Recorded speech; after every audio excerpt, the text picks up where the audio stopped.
range of factors and see us as a threat to them in that context. Let me change the subject. To what extent, and you mentioned this in your opening testimony and in your written statement, expand a bit on climate change as a national security concern. The one I'm particularly concerned about is incipient migration from areas of the world that become essentially uninhabitable because of drought, famine, extreme heat. Do you see this as a threat multiplier, as a serious national security concern, as well as, of course, an environmental concern? I do, absolutely. I mean, I think part of the challenge for us is recognizing that climate change has just enormous impact in every aspect of our lives and with respect to almost every threat that we're facing, is figuring out how to actually embed and integrate climate science and analysis essentially across the board of our intelligence community work so that we can ensure that we're actually lifting up the places where it's in fact having that kind of impact. So to your point, without question, the impact that climate is having on migration is something that we've written about within the intelligence community, the trend lines that produces, the concerns that creates. Another example is in the context of increased drought and sort of the shifting boundaries of dry areas.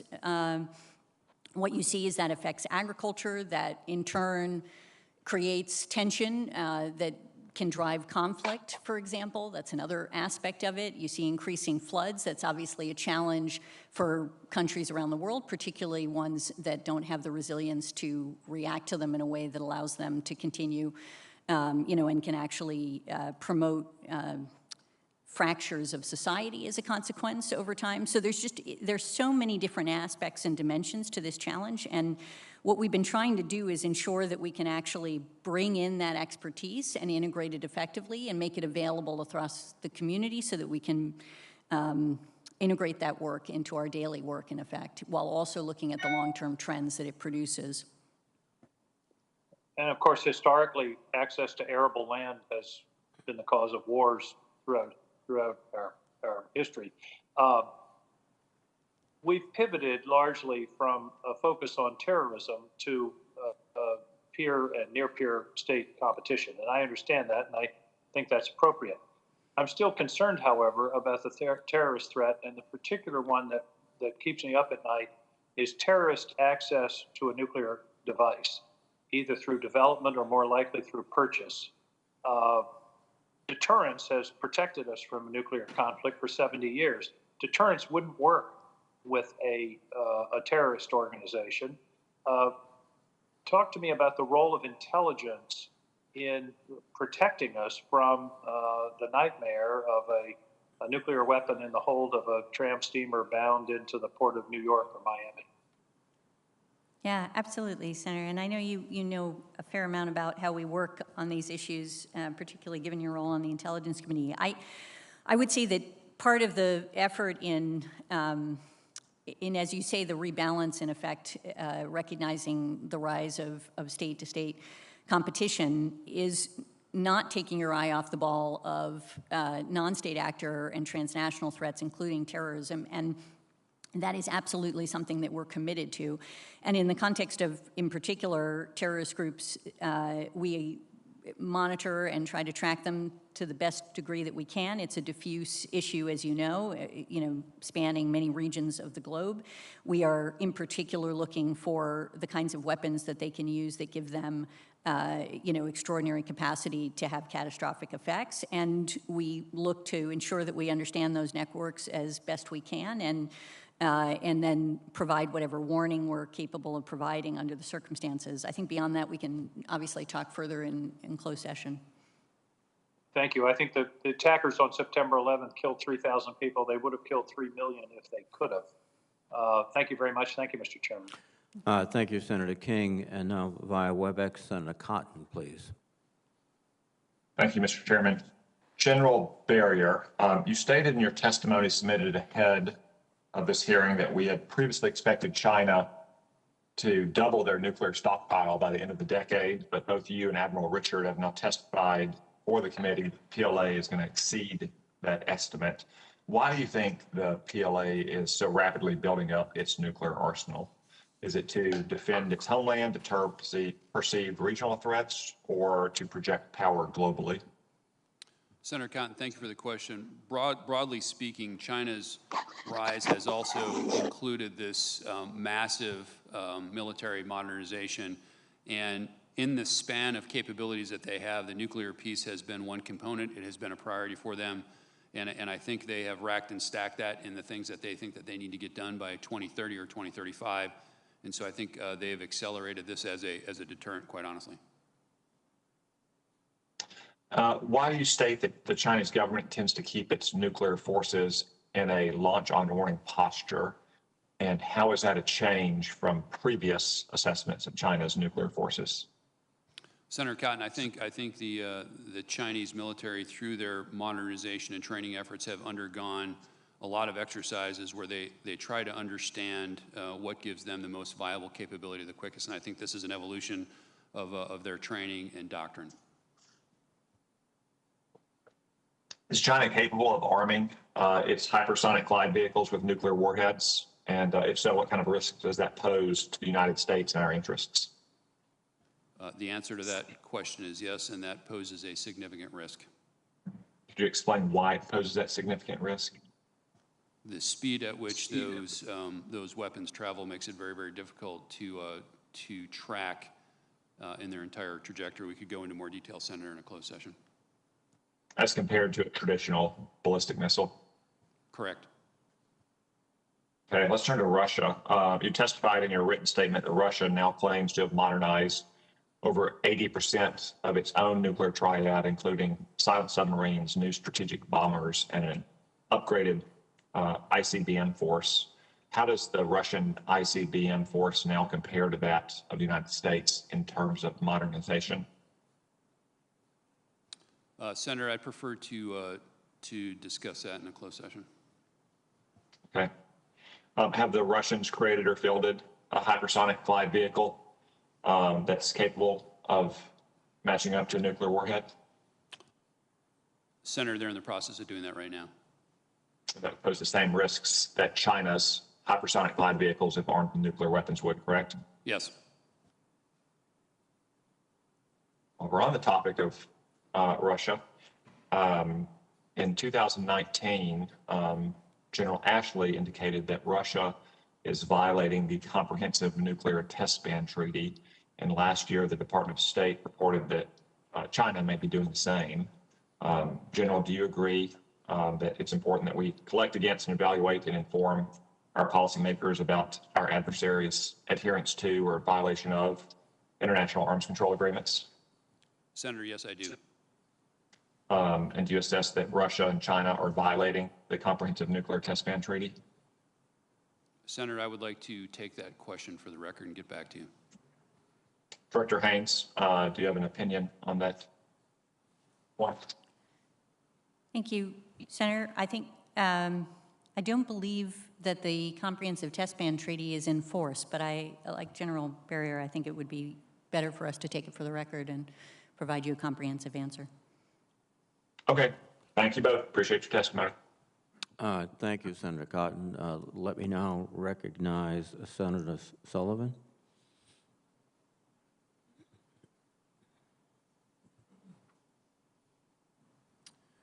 Thank you, Mr. Chairman, and I appreciate the witnesses being here today. Director Haines, congratulations on your confirmation. General, good to see you again, as always. Let me begin with a kind of a basic question. Director, do you track communications between private citizens and known terrorists?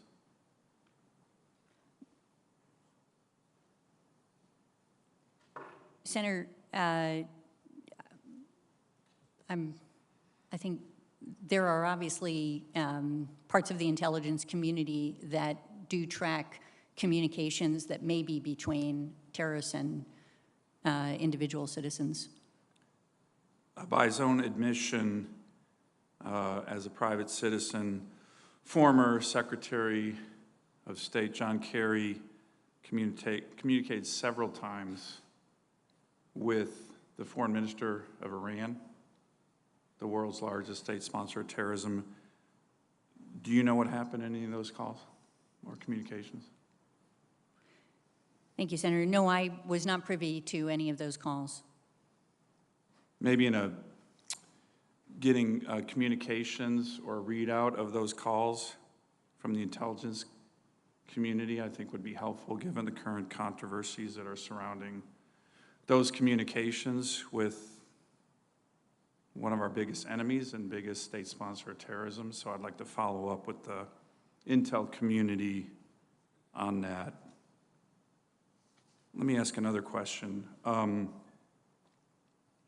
You and I spoke a lot about, during your confirmation process, the prospects of the United States becoming the world's energy superpower again, producing more oil than Saudi Arabia, more natural gas than Russia, more renewables than any other country, all of the above energy. Do you believe that status as the world's energy superpower, a net exporter now of energy, degrades or enhances our national security? Thank you, Senator. I think we did discuss this, and if I recall correctly, you were looking at this question through the lens of whether or not, through our pursuit of renewables and so on, that might actually create challenges or change our... I had asked, and you had answered yes, that being the world's energy superpower helps us. Absolutely. Our natural resources, including our energy piece, help us. Do you agree with that, General? Being a net exporter of energy helps the United States' national security and foreign policy. Senator, I don't really have an opinion on that. These are not hard questions. Come on. Of it's course, not really the answer defense is yes. intelligence. What? Excuse me? I said it's not really related to defense intelligence or threats, so I'm not comfortable answering that question. You don't think that whether we're an energy exporter or importer affects threats to the United States? Is that what you're saying as the head of DIA? No, what I'm saying is our area of expertise is foundational military intelligence about the threats that our country faces. I don't study the export of energy. Okay. Let me ask this. Do you believe being a net importer of energy enhances or degrades China's national security? Director. Thank you, Senator. Honestly, it is not something that I have studied deeply, but I would imagine that their export of energy under certain circumstances is a help. And at the same time, obviously, they'll want to use a fair amount domestically as well, and it would depend on the particular circumstances of what it is that you're looking at. Here's a article for the record, Mr. Chairman. I'd like to submit it. It's from the Global Times. This is the Communist Party of China's mouthpiece. Without exception. U.S. status as net exporter of oil reminds China of energy disadvantages. So the Chinese Communist Party clearly thinks being a net importer of energy creates disadvantages, and they even mention it here that the United States as a net exporter, it helps the United States national security. So the Chinese Communist Party believes that. I certainly hope our intel communities can just say it definitively, that whether it's DIA or the DNI, that being a net exporter of energy, all of the above energy, enhances our national security and foreign policy. Director, you told me that during our confirmation process. I'd just like you to definitively state it here. The reason I'm doing this is we are undertaking policies right now, the Biden administration, to restrict the production of American energy unilaterally. We are importing more Russian oil right now than we have ever before. Is that good or bad for our national security from your perspective relative to our relationship with Russia? So with respect, Senator, I'm not trying to be obtuse. It's just that, honestly, I think it depends on the particular circumstances. And as a representative of the intelligence community, what I try very hard to do is provide you with what analysts assess with respect to particular situations and give you that assessment so that it can help your decision making. If you wish to provide us a question for the record about some aspect of our energy piece and how that affects, you know, foreign actors, by all means, we will absolutely do our best to answer it. Okay, I'll do that. Thank you, Mr. Chairman. Thank you very much, Senator Sullivan. Senator Tuberville, if you're ready. Thank you, Mr. Chairman. Thank you for being here today. Director Haines, you made a statement a few minutes ago that China is looking at us as declining. Would you clarify that? Thank you, Senator. Just clarify it in the sense that Declining. You said China is looking at us as basically a declining nation. Could you clarify that? sure, leadership has made various public statements that indicate that they see the United States as a declining power. It's obviously not what I believe, but that is their perception. Okay. Thank you. You know, many throw around the stat that U.S. spends more on defense than the next 10 or 12 countries combined. Yes or no? Is that correct, General? We spend a lot on defense, Senator. Director Haines? Thank you.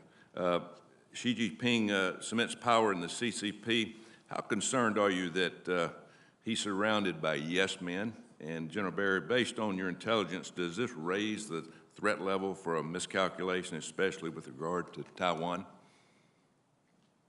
Senator, I think Xi is firmly in control of the party, of the military, and every aspect of Chinese society.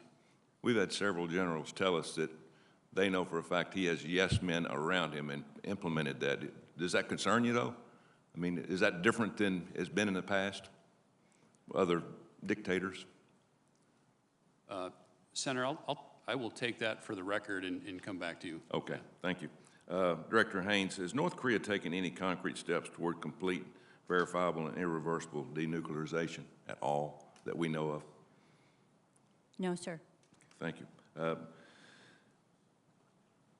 You said a few minutes ago that there was an impact in climate change in other countries across the world that's causing migration. What countries are those?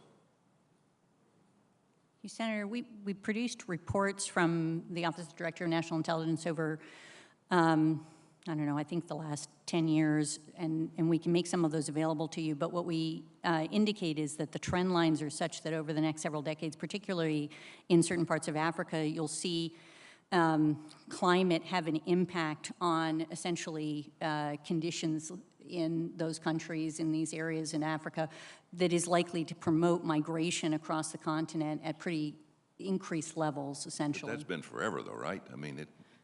No, the climate change is actually accelerating that. Okay, yeah, okay. It seemed likely, as my colleague Senator King said last week, that a cyber attack will be the first cure to the future of great power conflict. Director Haines, what can the United States do to deter our adversaries from cyber attacks? I mean, what's the best thing that we can do now? So, Senator, I think this is largely a policy question that our policy folks work on, but I think as a general matter, obviously there are a variety of theories of deterrence.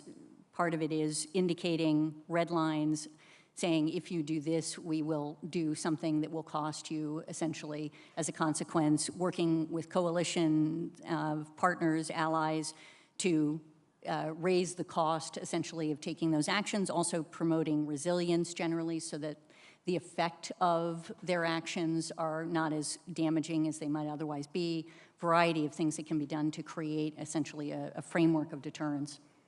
Thank you. Thank you both. Thank you, Mr. Thank you, Senator Tuberville. Now, let me recognize via WebEx Senator Blackburn. Thank you, Mr. Chairman, and I want to thank our witnesses today for being there.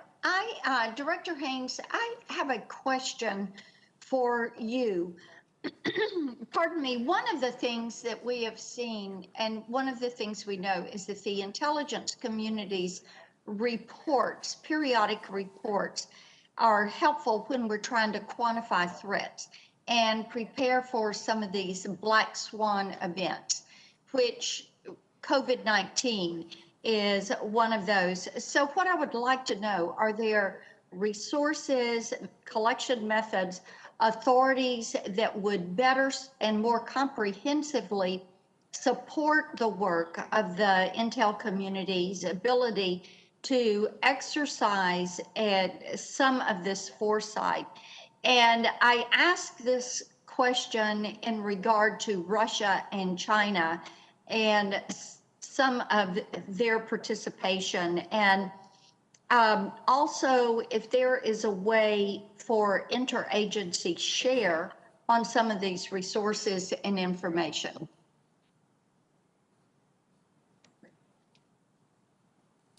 Thank you, Senator, for the question. I think we are going to be obviously submitting a budget in the context of the present budget, and that will indicate, I think, the resources that we're looking for to try to promote the work that we do in this area. And beyond that, I think probably best to leave it to the budget. If there are particular thoughts that you have on things that we can do better in this respect, please don't hesitate to let us know, obviously. Well, this would need to be things that you all say we're missing or you need more of. And I appreciate General Berrier's statement, and I will come to you with this part of the question. When we look at China and Russia and how they have expanded their security ties, and I would be curious, to what degree do you assess this closeness between Russia and China? And I would add to that Iran and North Korea, and those four comprising a new axis of evil.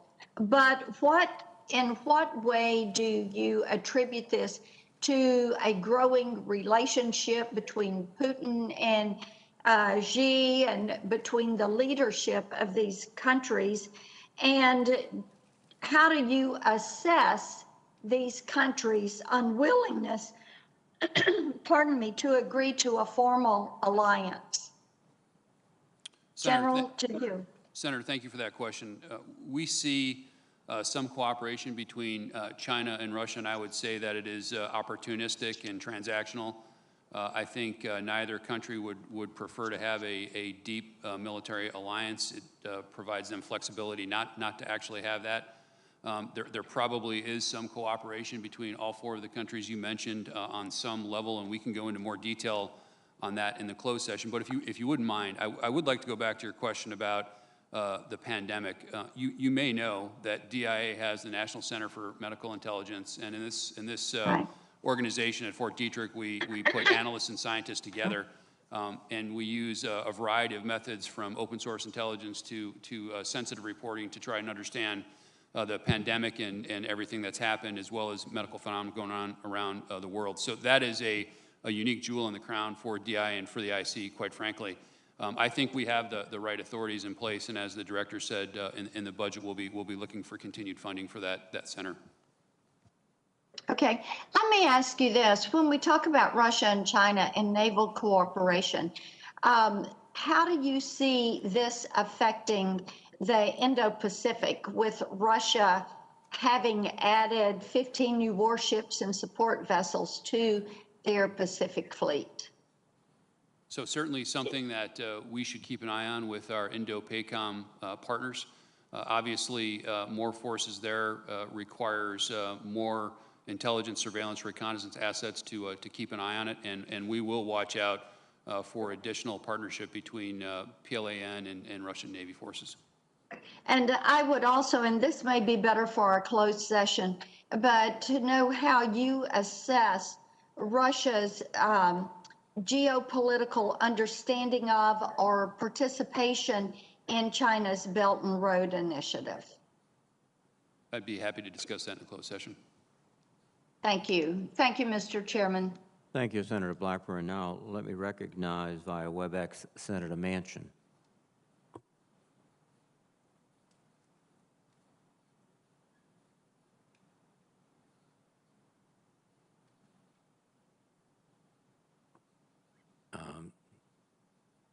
Senator Manchin is obviously having some problems communicating.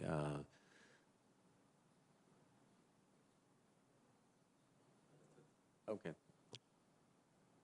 Apparently, Senator Manchin is not available at this time to WebEx his questions. Since there are no other members seeking recognition, let me thank the witnesses for their testimony in this open session. Immediately upon adjournment of the open session, we'll retire to SVC 217 for a classified briefing on these issues. Again, thank you, Madam Director. Thank you, General. And I will declare the open session adjourned.